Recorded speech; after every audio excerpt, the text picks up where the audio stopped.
Hello everyone! So, what we're doing this time? So, working on a project for snooker bar. Pretty cool. What they want is they want portraits of the snooker players. I think they are in this year's season of the Ultimate Pool, and we've got 4 portraits. Pretty exciting. What I will be doing them on is wooden boards, which I will pre-drill the holes for the screws, sand it, prime it, ready to go, ready to paint. Gonna do some time lapse of the portraits so you can see me working on them, and nice and easy, simple forward, nice and smooth surface. So this should be really cool, and yeah. They'll be in a blue, kind of a bluish hue, so that's really nice. Not black and white, not full color, but bluish hue, which is really nice. Sometimes the monochrome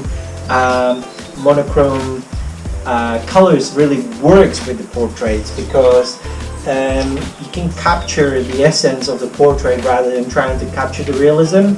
So it's really nice to work on that. So anyway, let's go and do this. And now I am at the stage where I'm gonna be putting these references together, and then tracing them down onto the boards. And I'll be tracing them, if you're wondering, I'll be tracing them with a white tracing paper, and that's because the background is dark and the white tracing paper is the only thing which will actually work. And then I'm not cutting these using knives or scalpels. I'll be 100% freehanding these. I've got 4 boards, I need to be fast, and my freehanding skills are basically the best, so, and fastest. Let's go, let's do it. After I trim the edges down, then I use my masking tape to put the pieces together. I find it that the trick is not to have too much overlapping paper, because in those areas you have to really press down for the tracing paper to work. Once I've got my reference in place where I want it, I secure it with masking tape, so it doesn't move around once I trace the image. I'm tracing it with bullet point pen, but you can use pencil.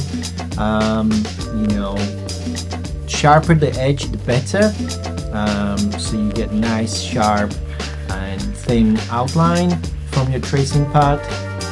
And in terms of how much details you're going to take from the image, that's up to you. I like more details because as I work on the image you always lose some, so the more details I take from the image, the more points of reference I have. And I'm only tracing 2 images. I didn't trace all of them on the camera, so sorry for that, but I hope this gonna give you a good idea.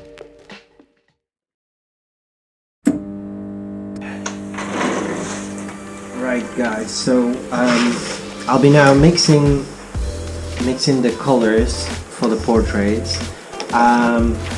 Usually what you really need is you need your highlight, you need your mid-tone, and you need your dark tone to create most of the artwork.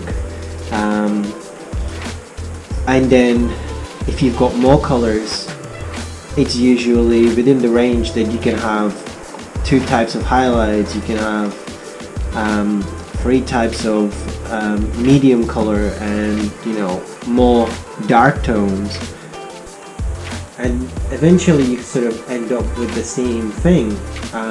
So you can simplify it as 1, 2, 3, or you can extend it into 5.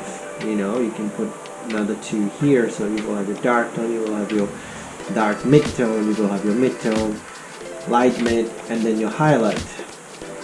So that's kind of how I look at it. But yeah, we'll be mixing the blue.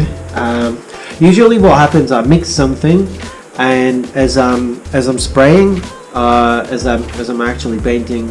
I adjust the colors a little bit, or I see that maybe sometime I don't need one of the colors, because when the way how I go around it, it sort of eliminates one of the colors sometime.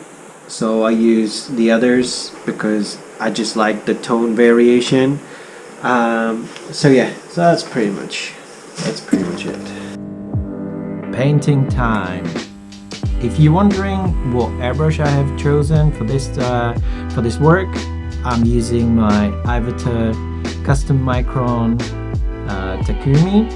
It's a great airbrush, brilliant for details. It's got a really good control, so if you don't rush and really take your time, you can create an amazing details. So good for little work, but also you can do larger areas with this airbrush. There's definitely not a limit just to small details.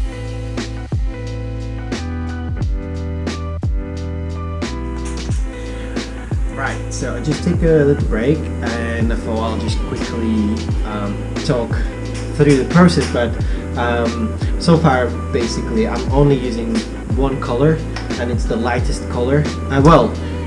The second lightest color, because I will definitely do some white highlights. So the white highlights, it's the lightest color, but anyway, I'm not really counting that as a color at this point, because that's just for highlighting stuff. So this is the lightest color I'm using, so that's why I'm sort of like the lightest. Anyway, what I want to really say is that this part is the part which takes the longest anyway, because I am mapping out the whole image, and I'm actually already deciding where the shadow's going to be, and that really then helps with the next step, because I'm not wondering too much about where I should be putting my mid-tones and my dark tones. So that's why this stage is probably the most tedious. The next stage is quite faster, and then sometimes you just go back and forth between some of the stages, because you need to clear one color or one layer over the other layer. So sometimes I'll be cleaning the edges, or I'll be trying to sharpen some shadows or some highlights. So therefore I'll just go back to one of the other colors and then do that, and go back and forth until I'm happy. So there is I would say that there is no specific sort of a point where you say, oh, and now I do this and now I do this. Well, you could do that, but also it's good to go by what feels right for you, in terms of like, when you look at it, are you happy about that area, or does it need more, and what does it need more? So I'm constantly thinking about that in the back of my mind. I'm always like questioning myself, like I would be talking to someone else about the artwork, and I'm like, does that need more? Oh, how do I feel about this? Or is this to the level of details? Is this the right value? Do I need to make it darker? Constantly these things going on in my head, whilst actually looking at my artwork, comparing it to my reference, and comparing it to my image on my iPad. Each of them has a different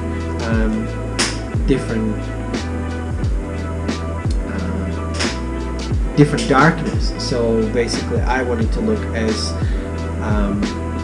my digital image as closest to that, because the printout is always reduces the contrast, and therefore it can be inaccurate if following just the printed image. But anyway, so let's carry on, and and I will always tell you how long each portrait took me, so you're gonna get the idea. Yeah, let's go. After I've used my lightest color to map the whole portrait, then I choose a darker tone and spray it all over. And the reason why is because then it creates a less of a harsh transition between darker tones and the lighter tones. So now I'm working with a darker color and creating all the details.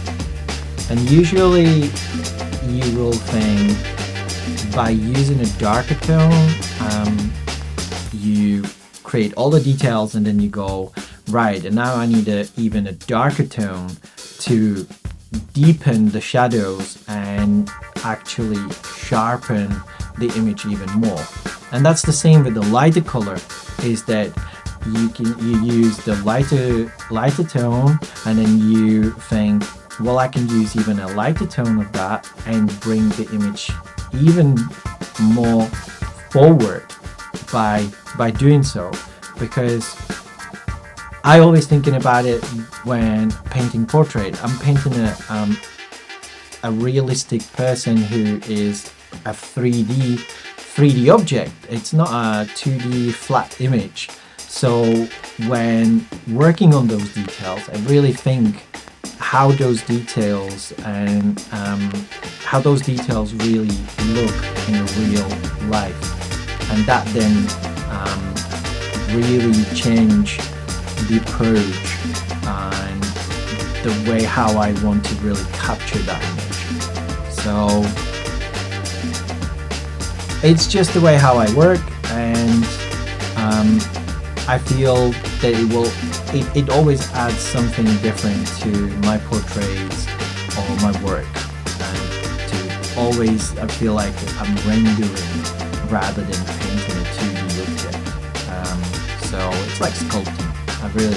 I like sculpting, so therefore it does really reflect into my work a lot. But anyway, so you can see I'm really pushing this portrait, doing the last highlights right now, and the image really start popping, and that's the part where really you want to take your time and everything starts coming alive with the last lightest tones of the blue and then the last darkest blues.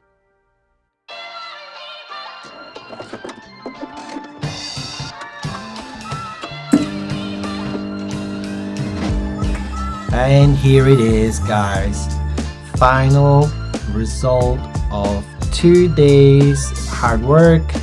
It was definitely worth it, spending all this time. There was loads of details and I couldn't miss any, but you can see it is really detailed.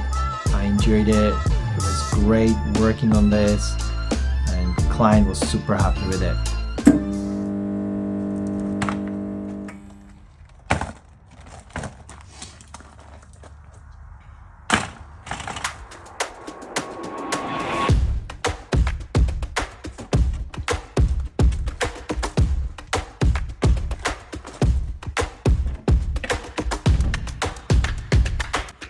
As for varnish, I'm using clear wood varnish matte. In my opinion, matte is the best because you can still see all the details. If you use gloss, you get lots of reflection. So that's my opinion, but I'll leave that to you. I hope you really enjoyed this video, guys, as much as I did painting these portraits. Please do like, comment or subscribe to this channel. Let's grow it. I've got more projects coming, so you don't want to miss that out. And thank you for watching, and I'll see you in the next video.